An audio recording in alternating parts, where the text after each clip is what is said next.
Fala pessoal, tudo bem? Pessoal, vocês devem ter visto notícias recentes, que mostram o aumento da violência policial em São Paulo. Teve um policial que jogou um rapaz durante uma abordagem de uma ponte de 3 metros de altura. O rapaz ainda caiu de cabeça, foi socorrido por moradores de rua. Esse policial inclusive foi preso, agora está lá chorando, implorando por perdão, sendo que o que ele fez é uma barbaridade. O rapaz, segundo consta, não tinha nem sequer passagem pela polícia. O policial foi lá e simplesmente jogou ele de alto da ponte. O policial alegou que estava só erguendo o rapaz. Isso aí não faz o menor sentido, né? Imagina então se a mãe dele escorrega ali, ele vai ajudar a erguer a mãe dele. Ele ia jogar a mãe dele da ponte?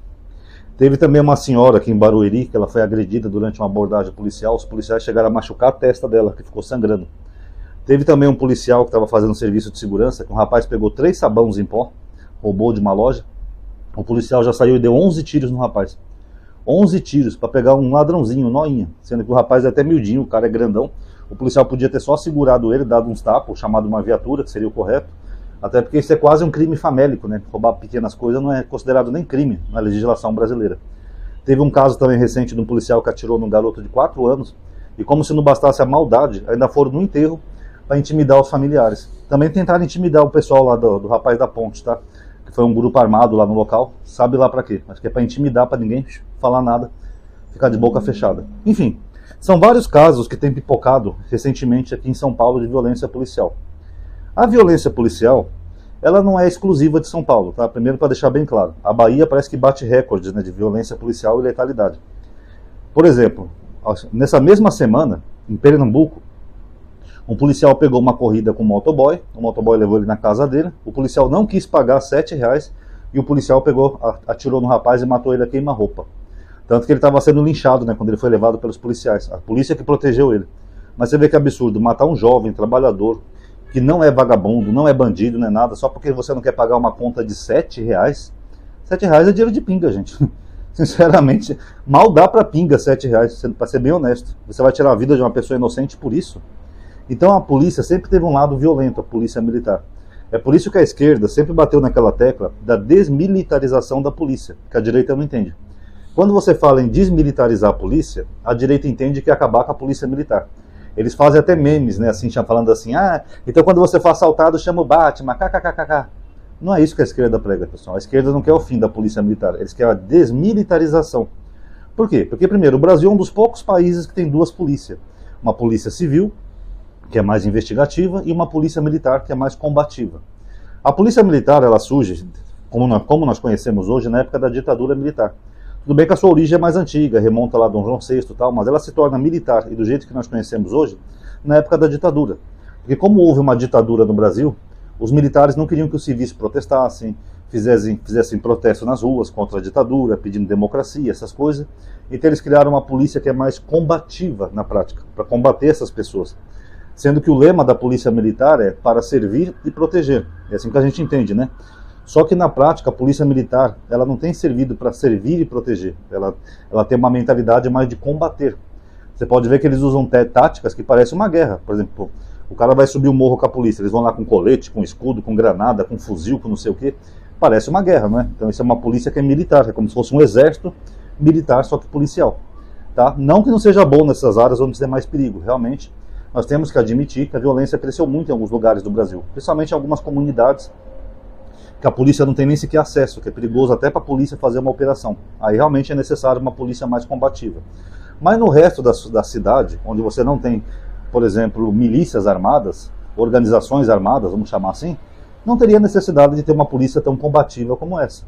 Então a polícia militar, o que a esquerda critica tanto é isso, para que uma polícia tão violenta, sendo que no geral você tem uma sociedade civil desarmada, você só tem pequenos nichos de crime organizado em alguns lugares, mas não é na cidade inteira. Então essa é uma crítica da esquerda com relação à polícia.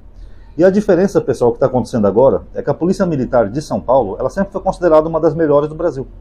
Sempre foi um exemplo, sempre foi uma polícia que foi respeitada, inclusive já teve casos de violência, como por exemplo o massacre do Carandiru, mas era uma coisa ou outra isolada. Mas você não via tantos casos assim, ou pelo menos não tinha, da polícia simplesmente sair matando, jogando de ponte, batendo, espancando idosas, velhinhas, essas coisas não existiam antigamente. E o que aconteceu com a polícia então de um tempo para cá, que era uma polícia que era exemplar para o Brasil inteiro, e agora de repente vira e mexe, você vê notícia de policiais fazendo cagada. Lembrando que são alguns policiais, tá? A instituição como se não reflete o todo. São casos de policiais que fizeram essas coisas erradas, essas barbaridades e essas arbitrariedades. Bom, pessoal, o que acontece é que depois de 2016 para cá, começou a ascender ao poder uma direita política que sempre foi defensora de policiais. Isso só na teoria, né, que na prática nunca fizeram porra nenhuma pela polícia, nem aumento salarial, nem nada, aumento de tecnologia, inteligência, nunca fizeram nada. Mas eles têm um discurso de que são a favor da polícia. Não, nós defendemos a polícia ao contrário da esquerda que defende bandidos. E a mesma direita que hoje fica metendo pau na Polícia Federal, porque o Bolsonaro foi indiciado, ameaçando até delegado da Polícia Federal, tentando, difamando, injuriando até no Congresso delegado federal, porque está fazendo o trabalho dele, investigando uma organização criminosa. Aí, então, na teoria, no discurso, eles falam que são a favor da polícia, que a esquerda defende bandido. Agora, quem fica atacando todo dia uma polícia não é a esquerda. São eles, porque eles viraram alvo dessa polícia. Então você vê como eles são hipócritas? E esses discursos, pessoal, começou a dar uma sensação de impunidade para a polícia militar. Porque é claro que um policial militar, qualquer um, pode ter até algum vendo esse vídeo agora, é uma profissão estressante. E uma profissão de alto risco, porque você pode ser baleado ou morto a qualquer momento. Hoje mesmo saiu uma notícia de um policial que foi esfaqueado. Morreu esfaqueado. Eu não vi a matéria toda, mas imagino que algum vagabundo foi lá, esfaqueou o policial e matou ele. Então a pessoa já trabalha com uma carga de tensão maior. Sabe? Você não sabe se vai vir um vagabundo te esfaquear, ou se alguém vai te dar um tiro porque você prendeu alguém, ou se numa troca de tiro com bandidos você pode ser baleado e deixar sua família sozinha. Então é compreensível que é uma profissão bem mais estressante do que uma profissão comum. Não é como, por exemplo, você ser um radialista, um jornalista, uma empregada doméstica, um pedreiro, etc. O policial ele vai lidar com confrontos reais que colocam a vida dele em risco. Imagina, por exemplo, você ter que subir num morro cheio de bandido com um fuzil R15 e você ter que ir ali para prender uma pessoa. Então, realmente é complicado. Mas o policial, antigamente, ele, pelo menos aqui em São Paulo, ele tinha ciência do ambiente que ele estava. Por mais que o trabalho dele fosse estressante, ele sabia manter um pouco o seu, como muitos até hoje sabem, né? Manter a sua cabeça no lugar, manter o seu autocontrole. Não, isso aqui é só um cidadão comum. Deixa pra lá, faz a abordagem policial, manda embora porque o cara não fez nada de errado. Eu mesmo fui parado já umas 500 vezes pela polícia aqui em São Paulo e nunca aconteceu nada. Porque os policiais, pelo menos a maioria, sabe manter esse autocontrole, sabe separar quem é um cidadão de quem é um bandido. Mas agora, com essa sensação de impunidade que esses governos começaram a lançar, discursar por aí, eles começaram a se sentir mais livres para fazer o que quiser, ou perder o controle, porque sabem que eles vão ser protegidos. Desde o governo Bolsonaro, que já falava isso até em campanha, que tinha que proteger os policiais, que não sei o quê, blá, ou o próprio Tarcísio, né, que quando ele foi cobrado sobre a violência policial, que matou várias pessoas ali no litoral, o Tarcísio falou assim, né, que falaram que ia ser denunciado na ONU. Ele vai na ONU, na Liga da Justiça, vai onde quiser, eu não estou nem aí. Então, quando o governador, que é o responsável pela polícia militar, fala que não está nem aí para as denúncias de abuso, você começa a ver que o policial começa a sentir uma sensação de impunidade. O governador está com a gente, meu. Ele deu carta branca, a gente pode fazer o que quiser que ele vai proteger a gente. O deputado, por exemplo, Kim Kataguiri, ele queria ser candidato a prefeito aqui de São Paulo nessas últimas eleições, né, que teve o Marçal. Deixa eu passar a sirene.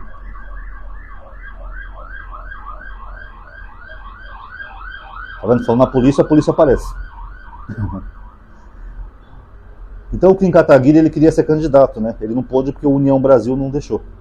Mas ele falava que das propostas deles, né, na pré-campanha, ele falava que uma das propostas dele, se ele fosse eleito prefeito de São Paulo, era justamente criar um órgão da prefeitura com advogados para oferecer serviço gratuito na defensoria de policiais militares. Porque ele entendia que os policiais eram uma vítima, que muitas vezes era injustiçado, que estava fazendo o trabalho dele, então ele deu essa carta branca. Ó, se o policial for para a corregedoria indiciado por algum crime, a prefeitura vai pagar uma boa defesa para ele.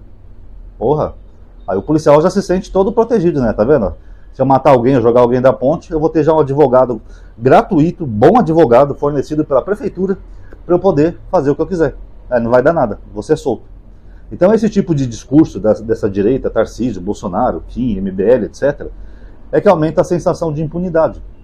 Porque se você sabe que quem está no poder são pessoas que vão te proteger, vão passar pano para sua cabeça e não vão te afastar da corporação, alguns propondo até defesa se você fizer alguma cagada, então os caras ficam malucos mesmo. Pelo menos esses policiais que não têm controle. Os caras acham que pode fazer qualquer coisa. Tudo bem, eu posso ser violento na abordagem, depois o governador vai lá, manda um bom advogado, eu continuo na corporação e não dá nada para mim. Então o primeiro ponto é essa sensação de impunidade. Talvez por isso tenha aumentado tanta violência policial depois que o Tarcísio assumiu o governo aqui de São Paulo. Porque era dessa mesma turminha que tem que proteger polícia, que bandido bom é bandido morto, tem que matar mais, tem que matar 500.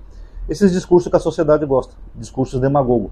O senador Jorge Seife, de Santa Catarina, por exemplo, ele falou, depois desse caso aí da ponte, que o rapaz deveria ter sido jogado de um penhasco. Olha que absurdo, deveria jogar de um penhasco logo, essa porcaria, que não sei o quê. E é o mesmo senador que tem uma empresa, na empresa da família dele, que foi apreendido mais de uma vez caminhão cheio de droga. Parece que foi maconha no caminhão lotado de maconha. Quer dizer, o cara comete crimes, ou participa, ou pelo menos a família dele, ele deve ter alguma ciência, mas para ganhar voto ele tem que bancar o bom cidadão, o defensor da sociedade. Deixa eu passar a sirene.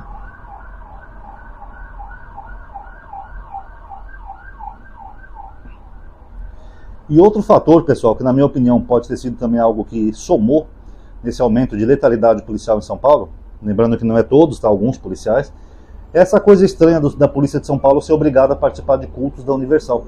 Eles são obrigados a ir no culto, uniformizados, tem que assinar lá uma lista de presença, porque se eles não forem, eles vão sofrer algum tipo de consequência, ou penalização interna, alguma coisa do tipo. E eles são obrigados a ficar mais de hora lá ouvindo palestras sobre saúde mental, que não tem nada a ver com a igreja evangélica, né? E ouvir pregações sobre Jesus e essas coisas. Isso, pessoal, eu acho muito perigoso, porque segundo dados, né?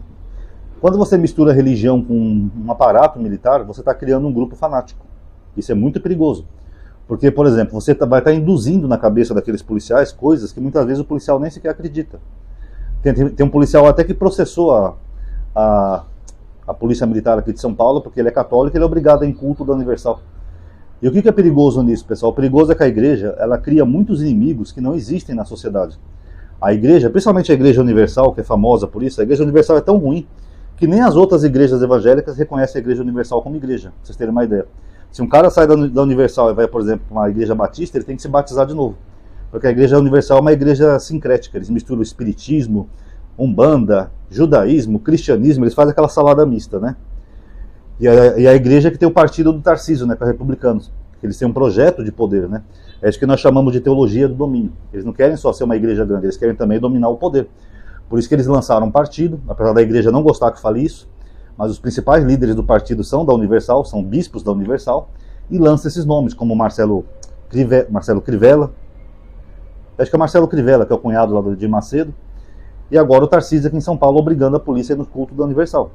E a igreja, ela é perita em criar inimigos na sociedade que não existem, porque eles pregam que só a igreja deles é verdadeira, e as outras denominações, crenças e religiões têm que ser combatidas porque são coisas do diabo. A Igreja Universal se expandiu no Brasil, pregando o diabo para tudo que é lado. Até um livro do Edir Macedo chamado Orixás, Caboclos e Guias, Anjos ou Demônios, que é um livro que só tem bobagem, só demoniza a religião afro. E, por causa disso, eles criam esses inimigos. Se o cara é católico, ele é um inimigo, porque ele adora imagem, é um idólatra. Se o cara é de uma religião afro, ele é um inimigo, porque ele tem lá os orixás, então ele tem que ser combatido. Se o cara é espírita, ele está consultando demônios, tem que ser combatido. Se o cara é ateu, o cara tem que ser combatido porque ele não acredita no Deus de Israel, ele é uma ofensa para a sociedade e assim por diante. Então você começa a colocar coisas na cabeça dos policiais que vão afetando o psicológico deles. O policial já não tem mais aquele olhar humano que ele tinha pelo cidadão, como antes disso. Que nem, por exemplo, o policial vai fazer uma abordagem comigo, por exemplo. Uma abordagem normal, pegava meus documentos, via lá, não tinha nada de errado. Beleza, pode ir para casa. Agora, se for hoje, se o policial for fazer uma abordagem, ainda mais eu que sou agnóstico e tenho um canal sobre isso, ele pode me olhar com outros olhos. Ele pode me olhar como inimigo da religião dele, inimigo de Jesus ou da igreja ou coisa do tipo. Aí a abordagem pode não ser tão educada e harmônica como eram até então. Então nós chegamos ao absurdo aqui em São Paulo, de a gente ter mais medo da polícia do que do bandido. Porque o bandido vai te assaltar, pronto, levar sua carteira ou seu celular, beleza, você recupera depois. Eu já fui assaltado aqui em São Paulo. Agora é a polícia que simplesmente te aborda, começa a te encher de porrada e quiçá te mata, como nós temos visto muito caso. Esses dias eles foram abordar um casal de moto, o rapaz parou com a moto educadamente, o policial jogou a mina dele no chão, já começaram a encher o rapaz de porrada. Isso na frente dos pais. Isso é uma abordagem policial normal, pessoal? A polícia tem o direito de bater no cidadão? Então por que a polícia ficou tão maluquinha diferente? Para mim esses fatores aí pesaram, a impunidade, essa aliança com a Universal, que para mim é bem estranha também, e são fatores que têm pesado muito, na minha opinião. Por isso que essas medidas populistas, tipo a lá aqui em Kataguiri, elas não deixam a sociedade mais segura, elas deixam a sociedade mais perigosa. E essa questão de impunidade, pessoal, é tão grave que o Rio de Janeiro começou assim, não punindo policiais corruptos, maus policiais, eles começaram a formar um bando de milícias lá no Rio de Janeiro. Agora o Rio é dominado metade por traficantes, metade por milicianos. E às vezes eles trocam tiro lá entre eles também, fazem guerra um contra o outro por causa de território. É mais ou menos o que o Tarcísio está fazendo aqui em São Paulo. O Tarcísio de Freitas recuou, ele falou em entrevista que se arrepende profundamente de ter sido contra a câmera nos uniformes. O governo federal já destinou 28 milhões para o governo do estado de São Paulo comprar câmera para todos os policiais militares, mas não sei como é que vai ser isso, pessoal, porque o Tarcísio falava que se o policial usasse câmera, ele poderia desligar quando ele quisesse. Será que ele ainda vai manter desse jeito? Porque isso aí parece só papo para agradar o público, né? Não, pessoal, eu vou colocar câmera assim. Tá, mas se a câmera pode ser desligada, vai resolver no quê? Então eu acho que o Tarcísio ele viu que está pegando mal para a imagem dele, né? Para a imagem também da segurança pública de São Paulo, essa onda de violência. Então ele resolveu fazer um discursinho para agradar os seus eleitores. Agora o Derrite ele não demite, sendo que o Derrite é responsável pela segurança pública, ele é o secretário de segurança pública do estado de São Paulo. Então complicado, né, pessoal? Enfim, é por isso que eu vou terminar o vídeo dizendo para vocês o seguinte: aqui em São Paulo, na capital, o Tarcísio não ganhou, ele ganhou no interior. Só que a maioria desses casos que a gente está vendo aqui, que tem acontecido, acontece justamente na capital, na chamada Grande São Paulo, que é São Paulo e as cidades vizinhas. Então, pessoal, é por isso que é muito importante a gente ter um voto mais racional, mais coerente, e não votar por populismo barato, por ser anti-Lula, anti-PT, essas bobagens todas, porque depois quem arca as consequências somos nós, tá? Um problema real que nós temos aqui em São Paulo, que é a Cracolândia, pergunta quantos noias ali são agredidos. Nenhum. Muito pelo contrário. Eles estão esfaqueando pessoas. Ultimamente dá medo até de ir no centro de São Paulo, que eles têm esfaqueado as pessoas. Eu sei porque eu moro relativamente próximo, eu tenho problemas com noia aqui também. Quantas vezes eu quase não fui esfaqueado por noia aqui onde eu moro? Agora esses eles não fazem nada. Estranho, né? Agora o cidadão comum, que eles fazem uma abordagem, age com essa agressividade toda. Tem que combater esses bandidos, esses que roubam as pessoas, esses que matam, etc, etc, etc. Agora, na hora de votar, se é para votar só por populismo, no final quem se ferra é a própria sociedade. E nós estamos vendo isso na prática. A partir do momento que um policial militar agride uma senhora de mais de 60 anos com aquele cacetete dele na testa da mulher que ela fica sangrando, isso não é abordagem policial, pessoal. Isso não tem como. Ou atira num homem 11 vezes, só que o cara roubou 3 sabão. Esse policial, pra mim, ele é até um covarde, esse no caso, porque eu já fiz bico de segurança, não precisa atirar no noinha que pegou uma coisinha do mercado, gente. Só você ir lá dar um mata-leão nele, joga ele no chão, chama a polícia e pronto. 11 tiros? Fala sério, né? E eu vou até finalizar de uma forma positiva esse vídeo. Esses maus policiais, eles envergonham os bons policiais. Porque também tem muitos bons policiais, eu tenho amigos que são policiais também, eu já conheci, é óbvio. E tem policiais que fazem seu serviço corretamente. Mas esses que fazem merdinhas por aqui e por ali, eles envergonham toda a instituição. Ao ponto absurdo, que eu acabei de falar pra vocês, da gente ter medo de ser parado pela polícia mais do que por um bandido. Porque o bandido só vai te roubar, no máximo, né? Raras exceções. Já o policial, o que pode acontecer se for esses policiais aí que envergonham a corporação? Vão encher sua cara de tapa, vão te quebrar todo, vão te jogar de uma ponte? Complicado, né, pessoal? Então tá aí, galerinha. Quem gostou, dá um like aí no vídeo, tá? Que isso ajuda a aumentar o alcance da atividade, tá? Se inscreva no canal e ative o bendito sininho, tá? Que o YouTube ultimamente anda bugado, tá bom? Obrigado a todos aí que assistiram. Comente também a opinião de vocês. Paz a todos.